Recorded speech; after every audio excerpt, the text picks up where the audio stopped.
Hey friends, you're listening to the None But Curious podcast, a space for nuns, agnostics, and nothing in particulars. We are okay with not knowing, and we're inspired by each other, art, nature, and everyday moments. I'm really happy you're here. Let's go explore.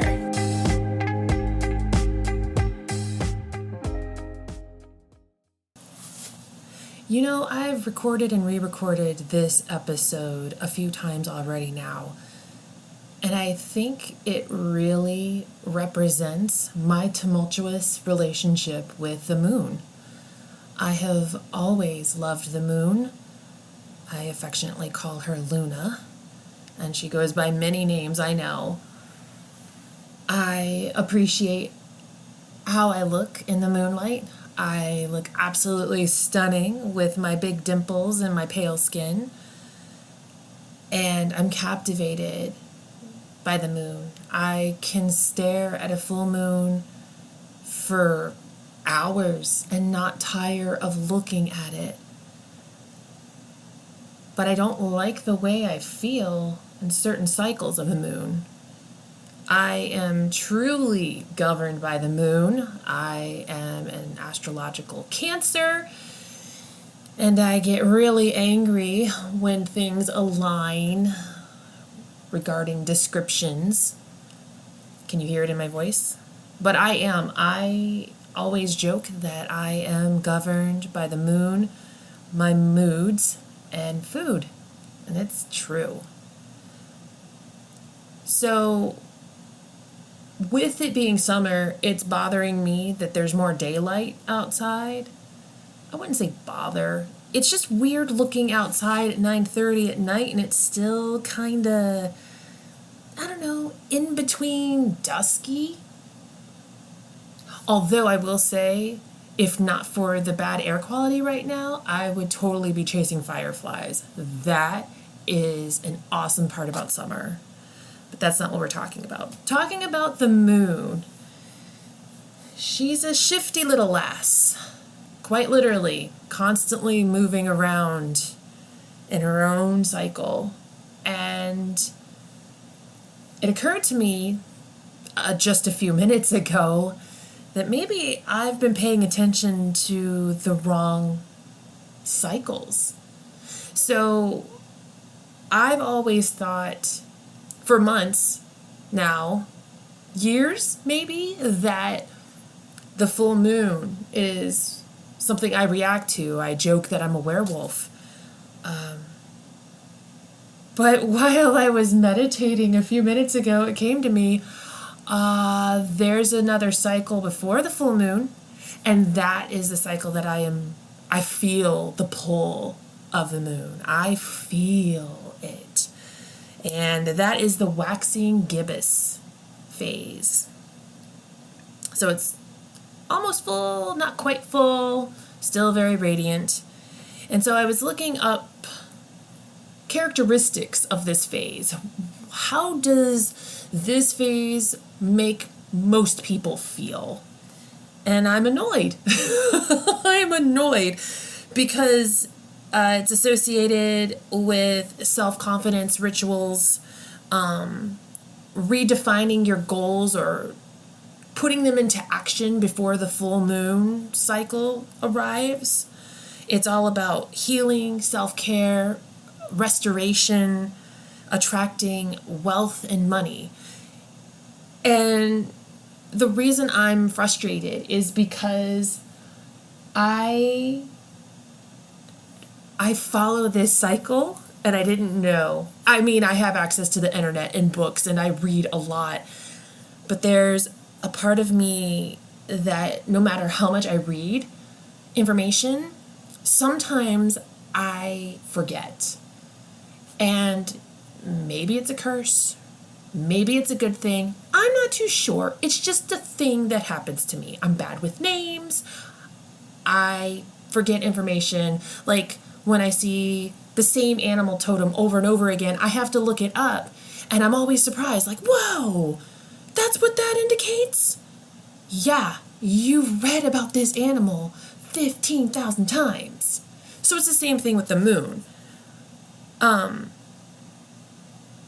So during the waxing gibbous phase, naturally, it's a few days before the full moon, I always feel really, really tired.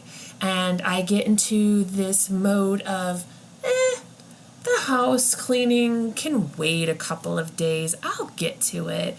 And I become a laid back version of myself. I focus more on facial massages and taking better care of myself. I usually will want to do something for myself, like maybe paint my nails or buy some new clothes that I could feel pretty in. Maybe do my hair a different way. It doesn't last, by the way, because even if I had the time, I wouldn't. I'd much rather read or go play or something. Nevertheless, it resonates a lot with me. So I have this profound epiphany just a few minutes ago that I am governed not only by the waxing gibbous moon, but also the waning gibbous moon, which is what? The other side of the full moon? Fantastic. All this time I thought the full moon was messing with me. No, it's not. So with the waning gibbous, characteristics of this cycle include cleaning your home, cleaning your environment, wanting to be in water or near water, letting go and releasing, and also expressing gratitude. So the funny thing is if you're one of my really good friends, you likely get texts randomly from me, and it seems like it's a cyclical thing. I'm going to have to go look back in my phone and see if some of these messages, or if a lot of them, are sent during the waning gibbous phase. I am sincerely flummoxed. I don't even know if I'm using the word right, because that's how utterly stunned I am at this. So what do you do when you go along with information that you have read or that you have taken in culturally for years at a time, and it doesn't even have to be spiritually? What happens when you get smacked in the face with something as simple as you're looking at the wrong phase, you're looking at the wrong cycle of the moon? I feel like my mind is completely blown right now, and everything has just shaken up for me. I have a lot to learn about these phases, but I'm impressed that everything I've been reading the few minutes before I started recording resonates. These are things I have naturally done for years. Around a few days before the full moon and a few days after the full moon. And I was today years old when I realized that I have been governed by two different cycles surrounding the full moon. So my question to you is, when you find new information, how do you integrate it? Do you just sit and wonder what the hell? Like, I feel like my whole worldview has changed. Do you integrate that new information, and how do you do it? And if you do feel the pull of the moon like I do, what phase pulls you the most? Have you ever looked into it? I know I had, but apparently every time that I've read information, I have been looking at the wrong thing. And I'm excited to learn this new version of me that's been here all along. Hey, thanks for listening. Let's keep this conversation going. Share your stories with our None But Curious Facebook group, or you can also follow our Instagram at None But Curious, or email candy@nonebutcurious.org if you want to share your ideas and thoughts. Until next time, stay curious.